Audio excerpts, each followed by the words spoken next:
So you've asked me to draw my life. Well, as with most lives, they have their ups and downs and twists and turns. Unfortunately, I'm also, as you know, I don't have the best memory, but I will do my best to give you everything in a chronological order. I was born November 3rd, 1987, at approximately 1 in the afternoon, to my father and mother and 2 older sisters. As I was told that for as long as I was a baby, I was always a happy baby, never really griped much. Probably except for the occasional teething issue, but that's kind of to be expected. Well, because I myself get involved in video games, and I actually started out right from the get-go in it. Like, as soon as I had cognitive motor functions, I was playing them from what my parents told me. We had an Atari 2600, which I don't remember much about, to be honest. I'm assuming it's 2600. It could be it could have been the 4200 or whatever number there are. I also remember about that time that I also had a terrible problem with asthma. Still do to this day, which is why you hear me breathe heavily every now and again. It's gotten a lot better since then, but my asthma used to be atrocious. Like, horribly bad. As in, once a year, if not more, I had severe asthma attacks and had to go to the hospital to get it treated for it.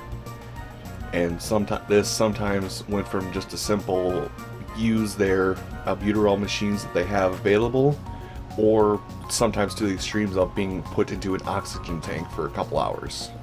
So I've always had asthma and suffered with it. But as time went on, it got better. Granted, I still can't touch a cat for more than 3 seconds without breaking out into death, but of my early childhood, I don't remember all too much, to be honest with you. I just remember, the vague thing coming along, the vague memory coming along, or photographs that remind me of it, like how I used to play the piano terribly, and well, let's just say nothing was left to the imagination whilst I was on the piano. Then about the time I became 3 years old, I actually was enrolled in preschool. I was enrolled in a class with a couple people, with 1 or 2 kids that I still remember fondly to this day, and I don't remember what became of a few of them, to be honest. But my best friend in that entire class was actually a kid who was paralyzed. For the most part, he was pretty much paralyzed from like his shoulder blades down, and still didn't have full cognitive function of his body even at that point. Though he had his limitations, I was young and held no prejudice, so I saw him as the coolest kid in the block, and we were good friends. Then kindergarten came along. Now, a terrible habit that I had, which was also actually far worse when I was a kid, is digging for gold in public.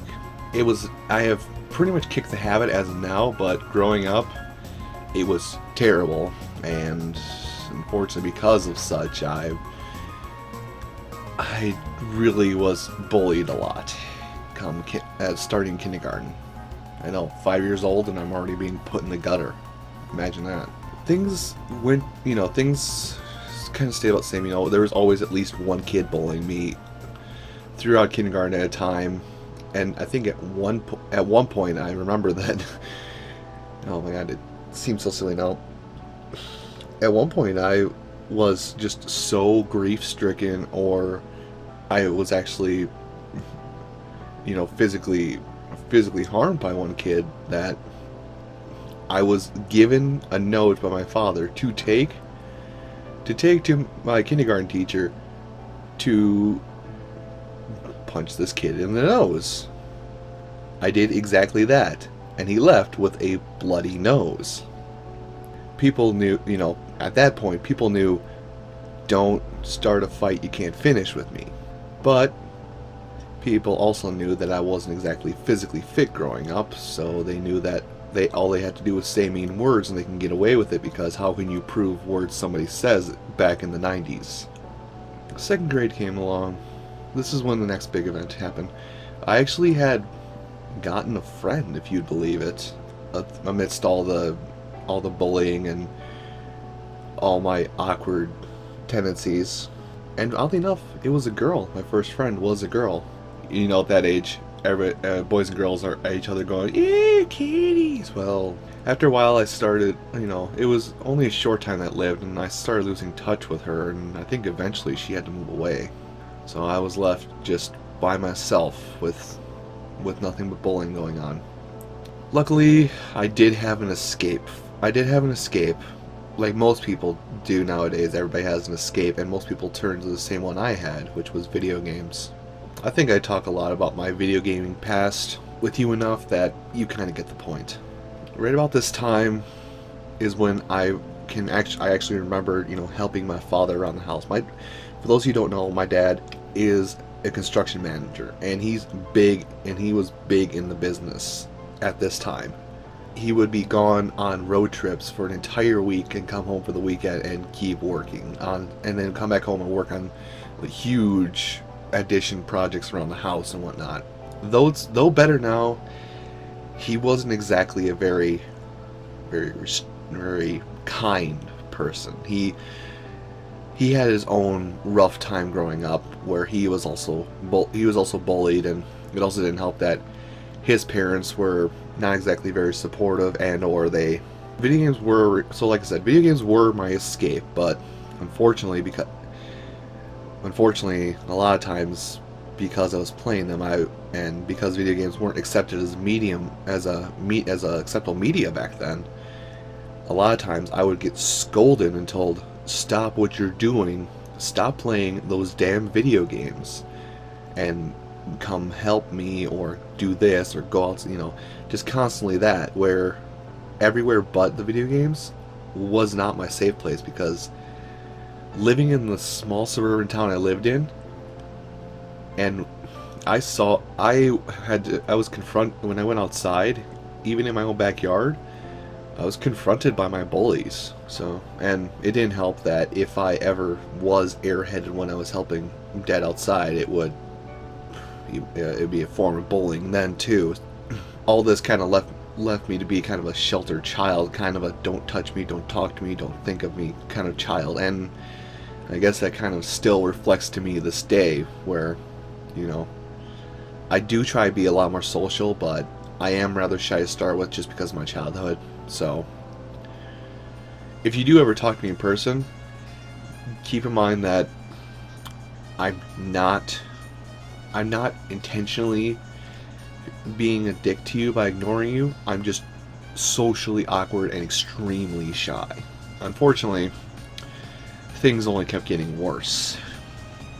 Around the time when I got into the 4th grade, a lot of my bad habits were still with me, and I was a kid and everything. So, at that time, ADD was the big problem in society, and right then doctors were like prescribing medication for ADD even when you didn't have ADD. I had a teacher at that time who, thankfully, I don't think he works in the schools and any of the local school systems anymore, or if he does, he's been extremely regulated. But at the time, I didn't realize it, because I was enamored with school. I loved school. Everything about school excited me.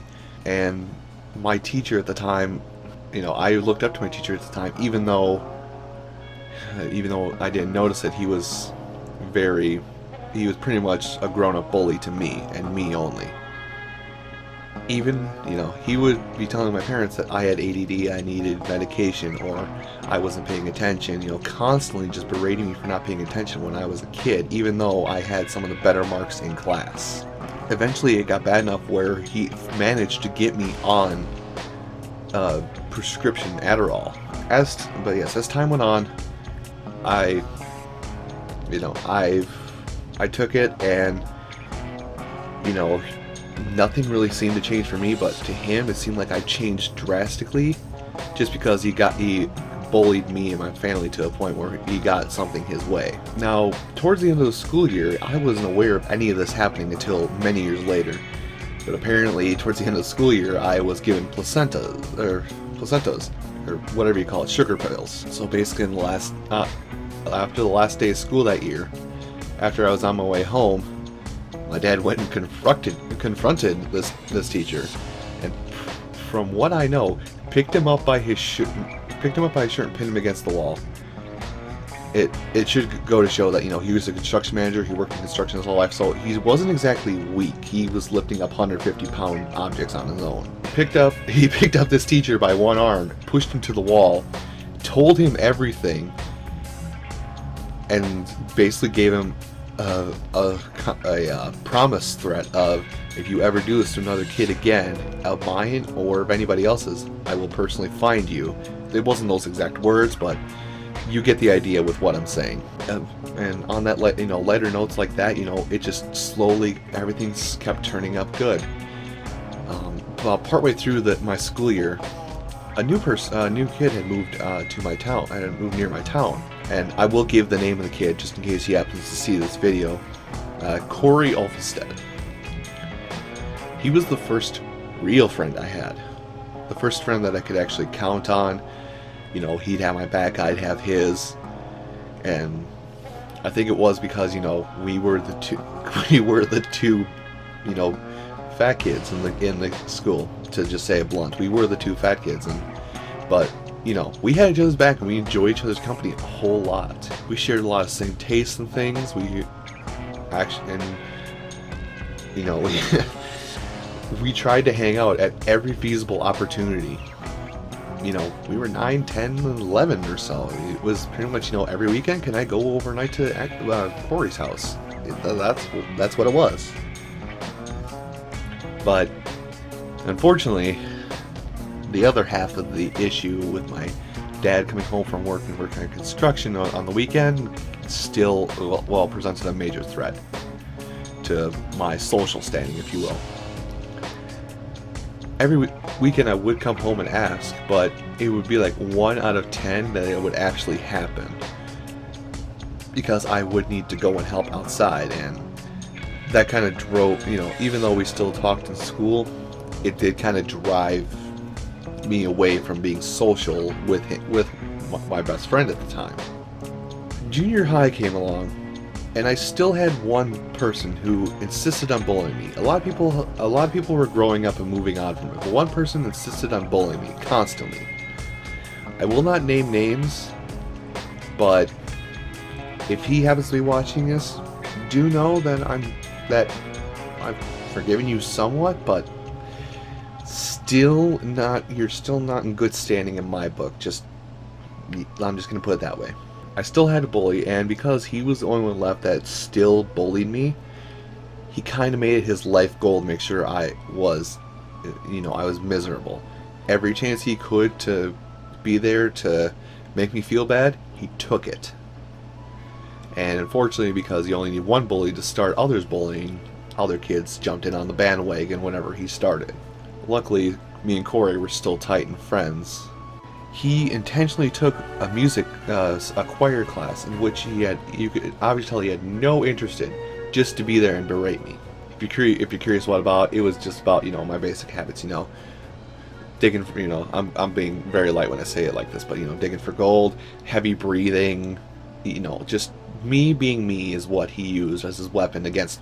And junior high, that's when you start hearing about bad things and when you start having bad thoughts. I mean, there were several times in junior high that I considered taking my own life just because I couldn't take it anymore.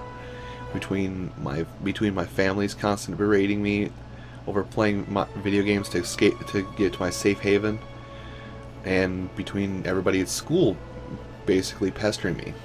As I went through, about a year into junior high, I met another person that I could call friend who moved in. I seemed to be making friends with all the new kids instead of, because the old ones were pretty much persistent that I was a retard at this point.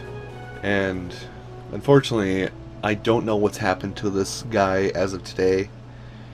I'm only going to give first names for this guy because he's unfortunately got himself into a bit of trouble with the law for various reasons. But I met Tom. Tom was kind of was a short kid, really small. Even when we got to like high school area, he was still pretty small. So, but even then, you know, it was me, Corey, and Tom, just the three caballeros, walking around, being awesome and stuff. Well, awesome in our eyes. You know, and then after a while, I actually met another friend, the one that actually, I would have to say, sorry, I'm a little emotional. He's actually the one that made my life better. I met up with Mitch Fowler, the guy who I still consider my best friend to this day. I met him right towards the end of junior high, and my God, between me, him, Corey, and Tom, there was no bond that could break us apart. It was the happiest of times. And he was actually the first friend that stood up for me whenever I got bullied too. And you know, we were best friends. We stayed best friends for countless years. But yes, Mitch stood up for me at a lot, and at one point we were such good friends, and I was starting to get to know people in junior high that actually were okay, that actually knew that I was much more than just somebody who had a few medical issues. To the point where, you know, there was only the one kid who still picked on me because of me. He eventually got ridiculed out of school, and he had to move away at one point at the middle of the school year because he was just berated so much. If it wasn't for Mitch Fowler, I might not be here speaking to you today. High school came along at this point, and between junior high and high school, I started getting a lot more into sports. You know, because even though I was wrong in assuming so, I was assuming that I needed to be in sports because my dad wanted me to be. So I took up football. I was a lineman for 3 years. You know, I stopped football in high school because I stopped football in high school, and I kind of wish I didn't. But the coach at that time kind of had the same problem as my teacher did back in elementary or primary school, or whatever you would like to refer to it as.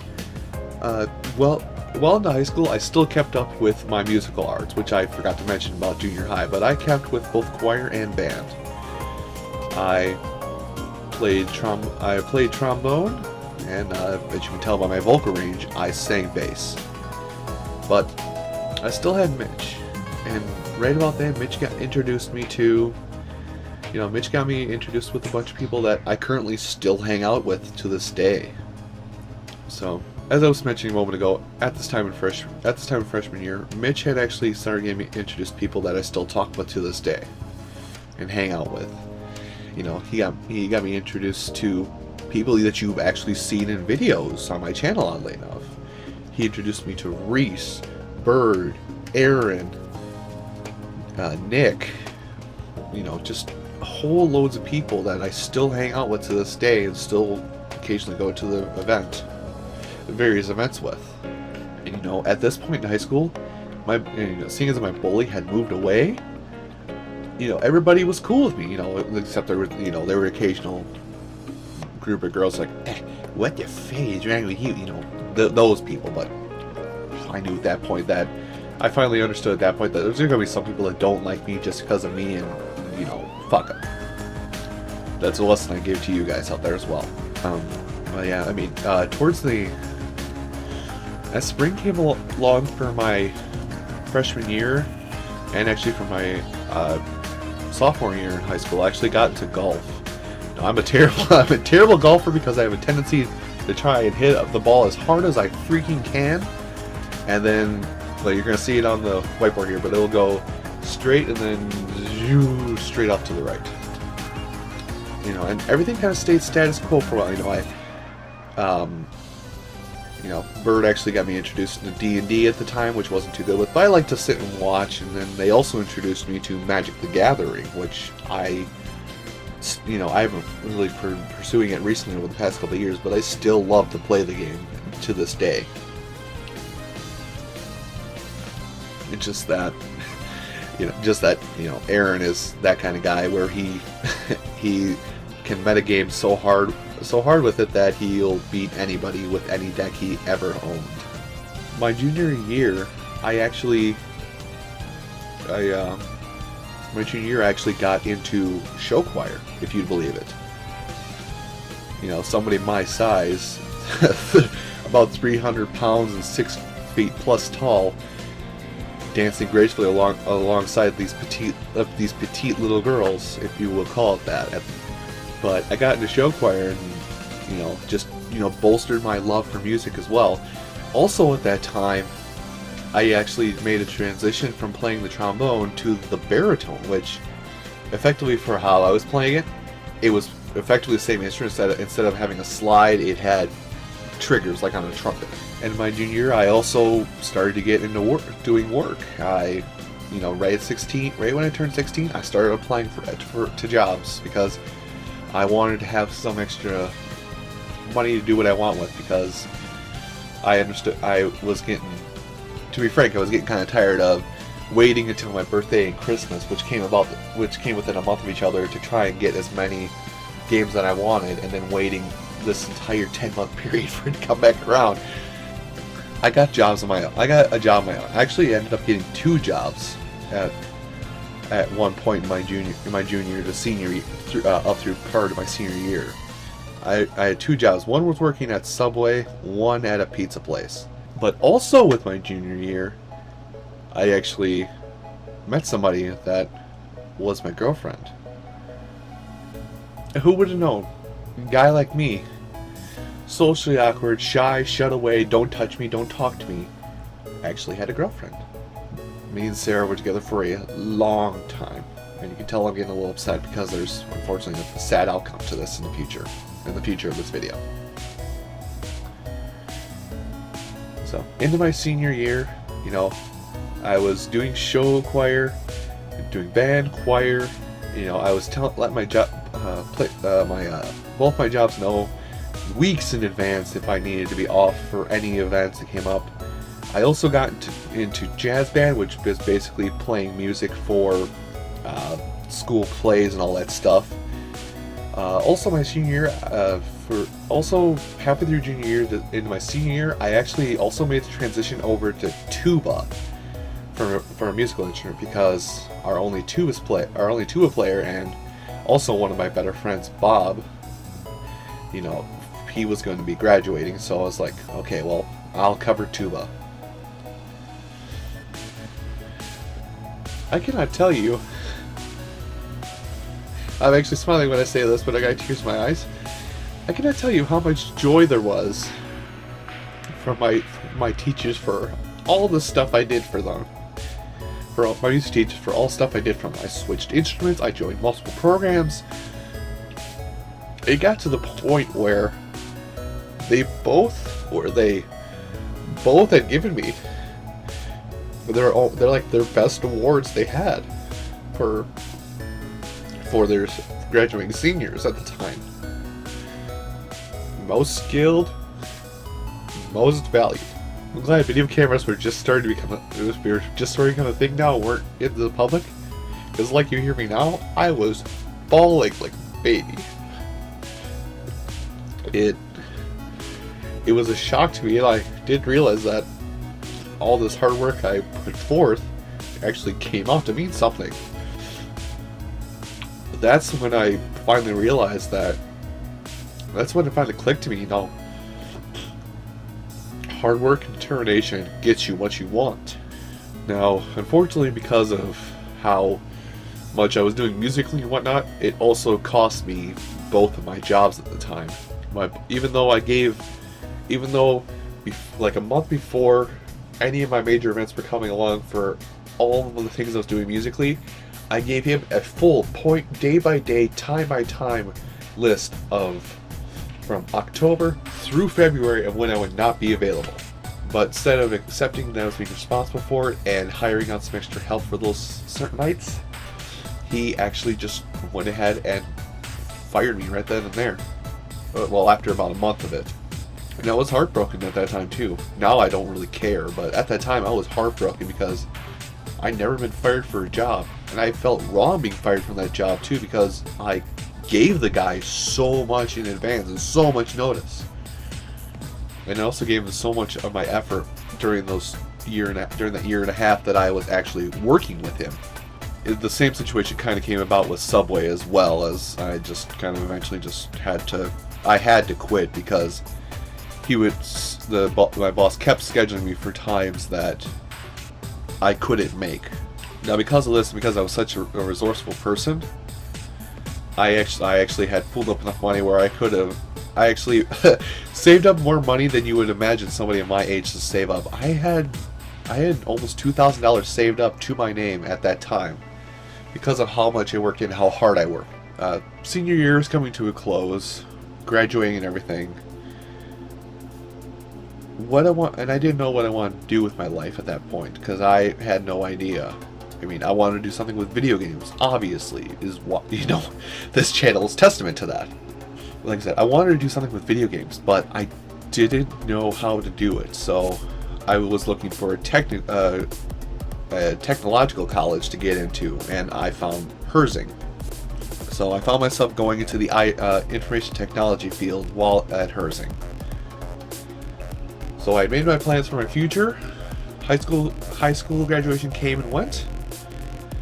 And right about that time that high school graduation was coming up, guess who comes back to the Lodi area? Just my bully of so long came back to the Lodi area. He came back. And I was actually kind of surprised. He had a rough life after he left Lodi. He got into, he had dated lots of girls who had troubled backgrounds. He got himself into a lot of trouble with the law that he barely scraped by out of. The biggest thing that I still remember to this day that he did, well, quote unquote stupidly, is he ran into a school bus. But yeah, I graduated high school, 3.025 GPA if that matters to you all. And I was ready to go into college, ready for everything. I worked a summer job. Right about that time that I started going to college, I found a game that kind of doomed me. And I'm telling you, this is a warning out there to not play this game if you value what you have in life. I came across World of Warcraft. This game, I could say probably, with its addictive properties, is probably what doomed me going into my adult years. Because I was hooked to it, and I could not break away from it. Long story short, it ruined my schooling. I had to drop out of college because I was not caught up with the rest of my academic class, and I was barely passing. They say C's get degrees, but I wasn't happy with that. At the time, also cost me my girlfriend of 3 years. I dropped out of college after 2 years, and I broke up with my girlfriend because it was so addictive for me that I was hurting her. And I did give the cheesy "it's not you, it's me" line, but I was hurting her. I was hurting her a lot because I was blowing her off. I was trying to make her go away as quickly as possible just so I can play this addictive game. I just wish I never had gotten into that game in the first place. But you know what they say, hindsight is 20/20. Roughly about that time, I started working at Allstate, a place that, pretty much everybody knows about. I was working at a call center for Allstate. I also had discovered the thing that led me to where I am today. I had come across Croton John's Ninja Gaiden videos, and I was intrigued. For 2 years I watched Proton John and HC Bailey just without a YouTube account. But at some point, I decided that I actually wanted to give it a go myself. At that point, I knew I had a place I could feel safe in. I knew I had a place that I could find solace in. Let's Playing became my home, as you know. Now, though that was kind of a long, roundabout way to explain my life, that's been me in a nutshell. Other than like a few things like that, I've given you my life in a 40-minute quick shot. It's as quick as I can make it with a nice whiteboard drawing. I don't have much more to say. You guys, for the most part, know the last 4 years of my life. And if you don't, why are you watching this and not watching my older stuff? I'm kidding. Thank you all for watching this video about my life. If you enjoyed my life, or enjoyed what I do, or curious what I do, you know, my channel is all around you. I've got various social links that you can go to and watch. And yeah, that's pretty much it. Thank you all for your time.